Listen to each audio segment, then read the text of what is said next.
Non siamo ancora usciti dalla crisi, anzi, a soffrire ancora e di più è proprio il perno della società, ossia le famiglie. A dirlo i dati pubblicati dall'Istat, che analizzati parlano di oltre 8 milioni di italiani che vivono in condizioni di povertà, 1 milione di questi in situazioni di povertà assoluta, che quindi non riescono a procacciarsi neppure beni e servizi necessari ad avere standard minimi di vita. Welfare in crisi sia per quanto riguarda lo Stato, il mercato del lavoro, adesso sta andando in crisi anche il terzo settore,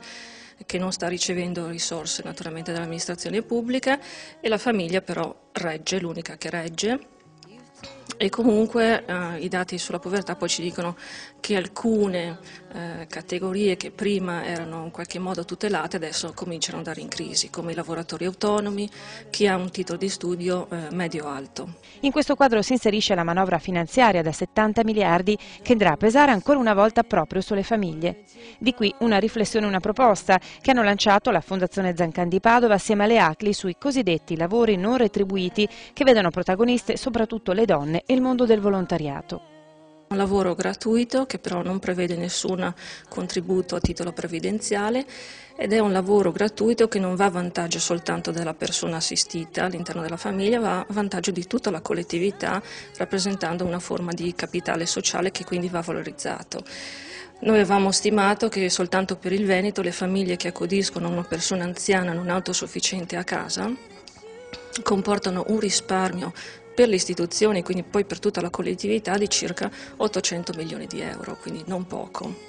Fondazione Zancan e ACLI puntano il dito sia verso l'allargamento del lavoro non retribuito anche ai lavoratori esclusi, come gli anziani autosufficienti, sia ad una forma di tutela previdenziale proprio per i lavoratori non retribuiti come i volontari o le persone che svolgono un lavoro di cura all'interno delle famiglie, che d'altra parte rappresentano un risparmio per lo Stato. Entrambi i soggetti stanno dunque lavorando ad una proposta di legge regionale che preveda sgravi fiscali piuttosto che agevolazioni tariffarie o altro tipo di sostegno come giusto riconoscimento, diretto o differito.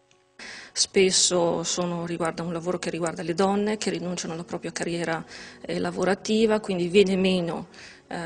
i contributi ai fini previdenziali, rischiando a loro volta di diventare povere fra qualche decennio, e quindi va valorizzato sia subito, può essere valorizzato subito con beni e servizi oppure in termini differiti garantendo loro i contributi previdenziali. Sarà possibile secondo voi? Beh, la riforma dell'assistenza prevista dalla manovra approvata la scorsa settimana offre delle possibilità in questo senso. Noi per principio sosteniamo che ogni riforma non debba comportare, anche perché non possiamo permetterci come sistema paese un aumento delle spese, ma una ricollocazione delle risorse che ci sono già in campo.